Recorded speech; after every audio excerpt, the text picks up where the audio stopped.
In Dungeons & Dragons, the gods are real.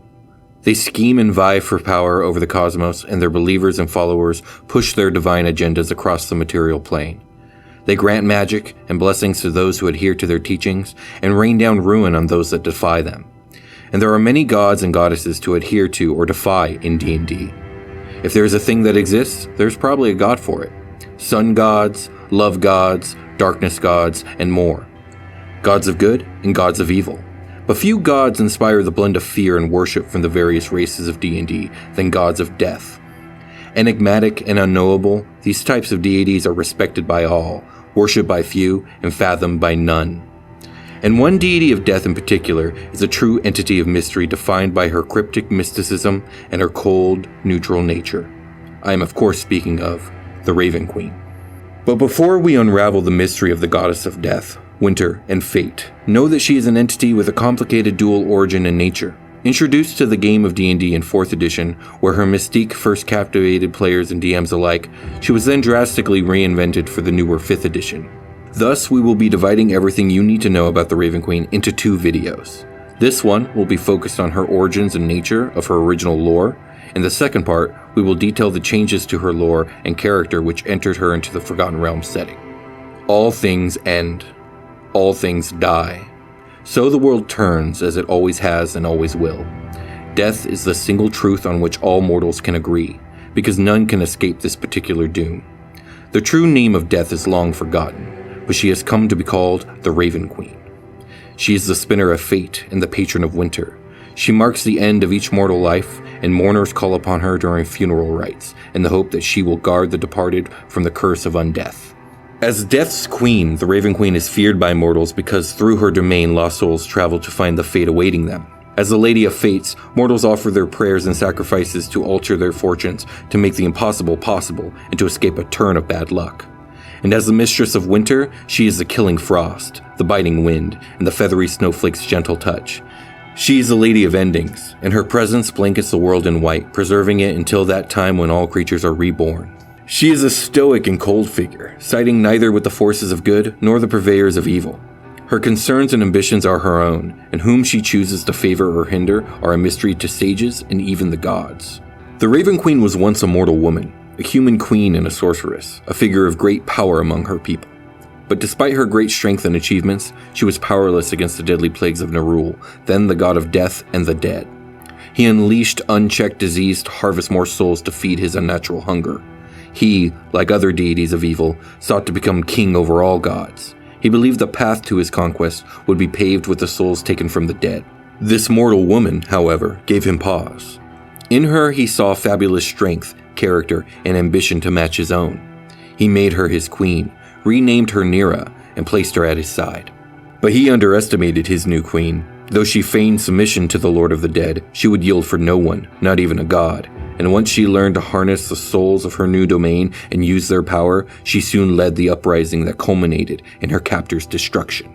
Slaying the death god, Nira was free to absorb his divinity and become the new Lord of Death and the Dead. And so she would have, had the gods not intervened. The previous Lord of the Dead's terrible reign convinced the other deities that no god or power should claim the dead. Thus, the gods allowed the Raven Queen to join their ranks, but with the provision that she would become the god of death and not the god of the dead like her predecessor. In this role, the Raven Queen would safeguard a soul's passage from the natural world to whatever lay beyond. Nira believed the gods' interference was unjustified, though. But the way she had exploited the souls against Nerul proved she was not above using souls for whatever purpose she desired. The gods acted to safeguard mortals from annihilation, but their good intentions created a rift between them and the new goddess, and those tensions persist even now. From the moment the gods stepped in and blocked her from claiming Nerul's full mantle, the new deity turned her every resource to unshackling herself from their prohibition, going so far as to assume her current enigmatic identity. She purged the world of her true name and took to calling herself the Raven Queen, all to circumvent the restrictions they placed on her. She quit the Astral Sea, abandoning it to raise a new palace in the Shadowfell, where she could unlock the secrets of souls without interference from the meddling gods.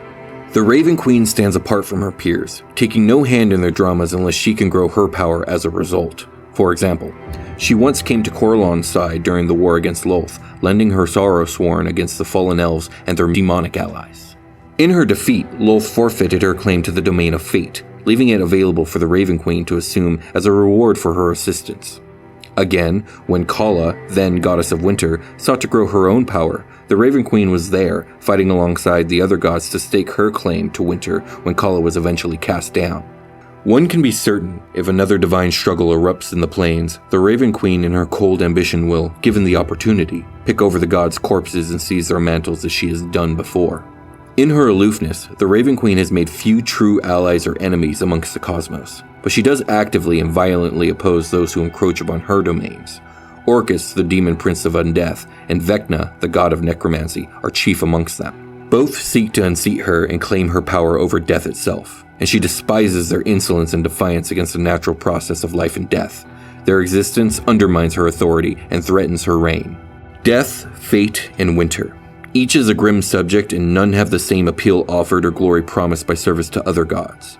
The Raven Queen gives little to her followers, promising no ease from the worry and giving no answers to the looming questions about life or death.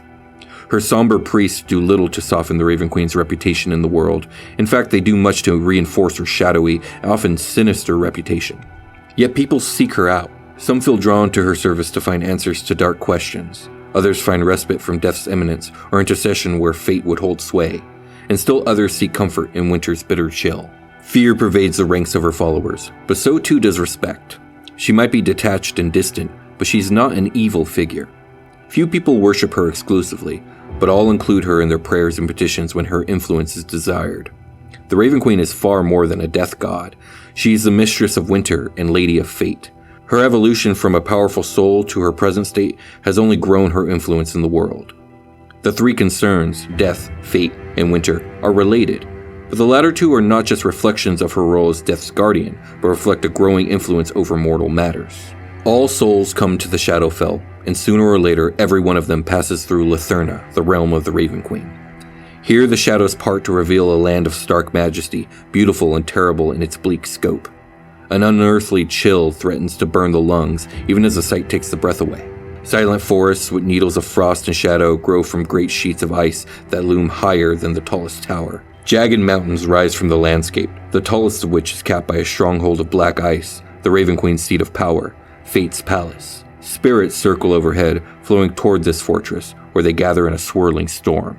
The influence of this frozen realm transcends the bounds of the plane and bleeds into the frosty reaches of the natural world's distant north. Those who seek to commune with the Raven Queen must brave much to travel these harrowing lands. Letherna is dangerous, as much for its frigid elements as for the death-dealing monsters who stand guard over the Raven Queen's domain. Letherna harbors all manner of creatures, most of whom are the remnants of those souls the goddess rejects, or those unable or unwilling to move on. Rent souls, disembodied undead, and other corrupted spirits prowl the haunted lands, lamenting their existence and pining for the escape the Raven Queen denies them. Many of these denizens are fearsome and insane. Others are solemn, burdened by the weight of their mortal deeds and unable to move on to the oblivion they crave. The closer one comes to the dominion of the Raven Queen, the more defined these spirits become, until they coalesce into a swirling maelstrom of souls above the Raven Queen's citadel. Wedged as it is amongst the highest peaks of this jagged range, hers is a mighty stronghold, cut from black ice that sparkles with new snow. Towers thrust up from the maze of walls and graceful bridges, drawing the eye to the storm of souls spinning above her citadel. From this maelstrom of spirits, a grim procession descends through her gates, summoned to learn their final fates. In the heart of the Black Palace, the Raven Queen holds court, presiding over the souls of the deceased and musing upon the secrets of life and death that are her purview. Adventurers who reach Fate's palace are either utterly committed to the cause that drew them here, or they're in far over their heads.